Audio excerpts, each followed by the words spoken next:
Now let's work with the buy and hold calculator. Now let's look at the buy and hold calculator. Okay, so we're going to do some estimating here.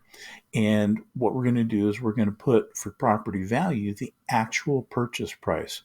And so in this example, what I'm saying is we're just going to go in and we're going to buy a property for 100,000.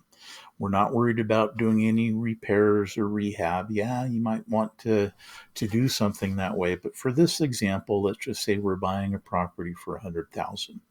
Okay, establish the value. Let's look at the income. Let's say that we're going to get $1,200 a month in rent. That's great. Okay, let's now look at the costs associated with this. Well, I have some maintenance, and maybe it's a little bit older of a property, so I'm going to bump this up a little bit. And so this creates a budget for maintenance on the property. I may not spend it at the end of the year. I may find out I didn't have to do anything, and therefore it was zero. And that makes things a little bit more profitable for me. But we're doing a budget here. And let's suppose the vacancy rate is 5%. What we're saying here is, okay, it may not rent for all 12 months of the year. For some amount of time, it's going to be vacant. Yeah, that happens with properties and rentals. And so we're going to kind of put some contingency budget in there so we can handle some time where we're not getting rental income. Hey, do I have a property manager? If so, yes. What percentage are we paying them? Well, maybe it's more like 10% that we're paying them as far as a management fee. And so that will be an actual cost, but it's going into our budget here. If I'm looking at a $100,000 property, well, I may not have a monthly homeowner association fee. But if you're looking at a different type of property or the numbers are bigger, then yeah, you got to put that fee in. And hey, let's guess 650 a month is our insurance, or excuse me, 650 a year is our insurance cost, and we're going to pay 500 in property taxes. And then I'm just going to put $25 into kind of whatever other costs are out there. You know, maybe some surprise landscaping or something, snow removal, who knows for sure. But, you know, it's good to have a little bit extra budget there.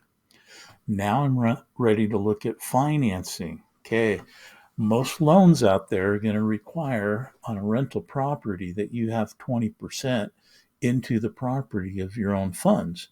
And we're not going to, worry about right now where those funds come from. But, what I want to talk about is those funds are essentially trapped in that deal. And so on a $100,000 property, 20% gets us to $20,000. So not only do we have to have $20,000 to put into the deal, it's going to stay there until the property appreciates enough that we'd be able to do a cash out refinance. But for now, hey, it's staying trapped there. And that's okay as long as that's following your plan. What's our interest rate? Well, 7%. Okay. Whatever the market rate is right now, put that in there. And so with that, that's going to tell us that we have a monthly loan payment of $532. And so annually, $6,386. And when we're doing this is including principal and interest, and a 30-year loan, but that's going to give us our best cash flow amount. And so as we've budgeted all these numbers together and done our estimates, then we're coming up with $282 a month in net income. Hey, that's great. The property is cash flowing, even given all our assumptions here, and coming in at almost $3,400 a year while someone else is paying down your mortgage. Hey, not bad. So a couple other tips and tricks here as we come up here.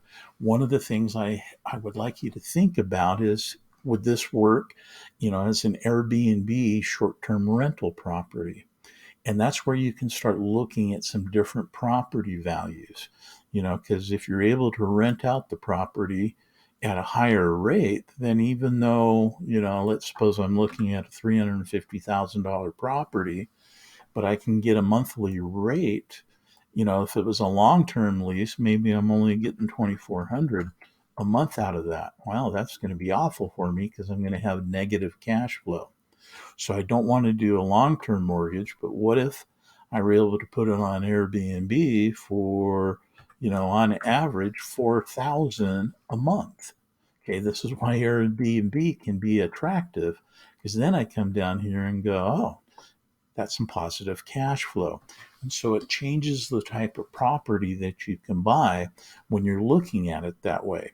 Thing to remember, hey, I've got more trapped funds now because I'm still going to have to put that 20% in.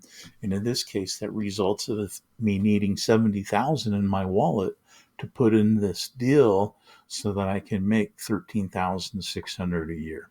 Okay, play with the calculator, see how everything works, start putting assumptions in, and really get a feel for how you can do a buy and hold property.